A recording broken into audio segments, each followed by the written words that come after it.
अंतिम चढ़ाई, एक सच्ची घटना पर आधारित कहानी। रवि, अर्जुन और कबीर बचपन से 3 पक्के दोस्त।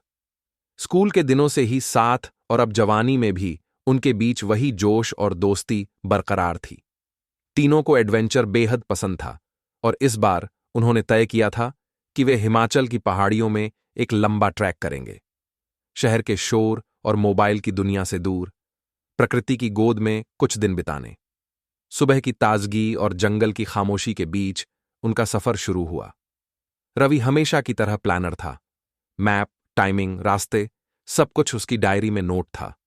अर्जुन मस्तीखोर और जोखिम उठाने वाला, रवि की प्लानिंग को लेकर हमेशा मजाक करता रहता था। और कबीर, सबसे छोटा और जिज्ञासु, हर चीज की फोटो खींचता जा रहा था, चाहे वो पेड़ों पर जमी ओस हो या जमीन पर पड़े किसी जानवर के पंजे के निशान। शाम होने लगी थी और थकान उनके पैरों पर भारी पड़ने लगी थी। अचानक कबीर की नजर कुछ अजीब पर पड़ी। अरे देखो, उधर कोई पुराना सा घर है, उसने पेड़ों के बीच इशारा करते हुए कहा। वह एक पुराना, लताओं और काई से ढका हुआ बंगला था। अंग्रेजों के जमाने का लगता था। दीवारें जर्जर हो चुकी थीं, खिड़कियों के कांच टूटे हुए थे, और हर कोना जैसे किसी भूली हुई कहानी को बयां कर रहा हो। छोड़ो, बाहर ही आराम करते हैं, रवि ने संदेह से कहा। अरे यार, डरपोक मत बन, अंदर चलो, बारिश भी आने वाली है, अर्जुन हंसते हुए बोला। रवि झिझका, लेकिन बादलों का घना होना और थकान उसकी हिम्मत को तोड़ने लगी। वे अंदर चले गए। भीतर घुप अंधेरा था। हवा में सीलन, धूल और कुछ सड़ा सड़ा सा बदबू घुला हुआ था।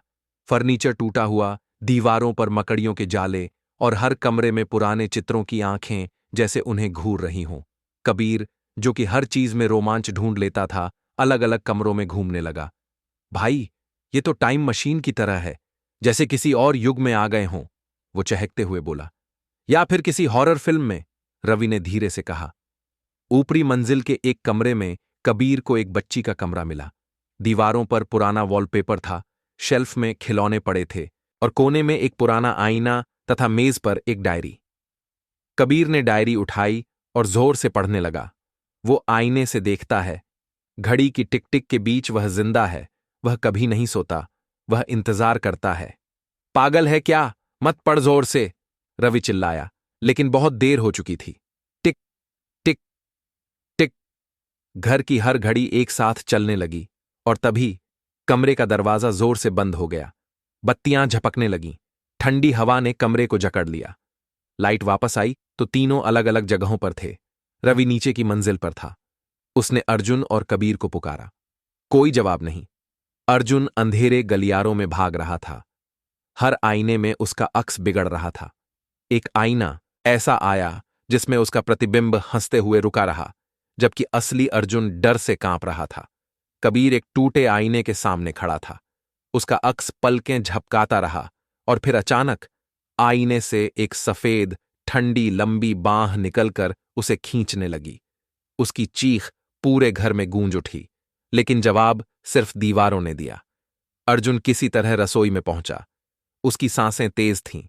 तभी उसके कानों में फुसफुसाहट सुनाई दी। तुम आए? तुमने उसे बाहर निकाला?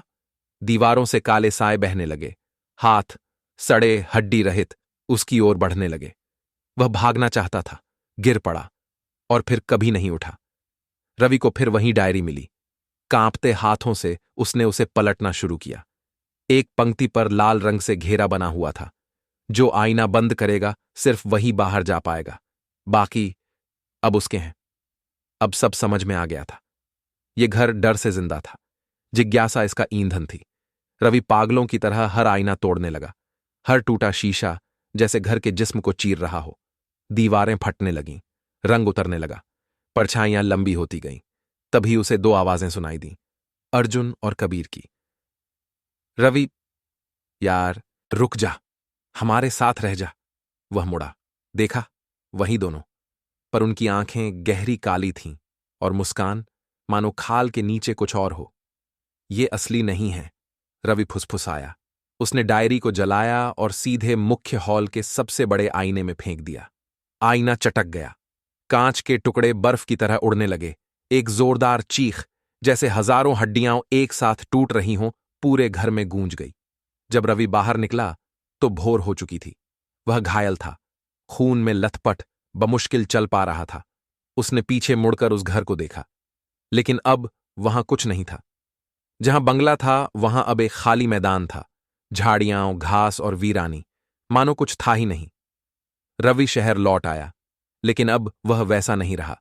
उसके दोस्त कभी नहीं मिले। पुलिस ने फाइल बंद कर दी, लापता ट्रेकर्स का केस। पर रवि जानता था सच्चाई। अब वो खुद एक डायरी लिखता है। कुछ दरवाजे कभी नहीं बंद होते, कुछ आईने हमेशा देखते रहते हैं। अब वह आईनों से बचता है। अब भी उसे टिक टिक की आवाज सुनाई देती है, और कभी कभी जब वह किसी आईने के सामने अनजाने में खड़ा हो जाता है, वह अर्जुन और कबीर को मुस्कुराते हुए देखता है। ऐसी और दिल दहला देने वाली सच्ची कहानियों के लिए like, share and subscribe to SD story time.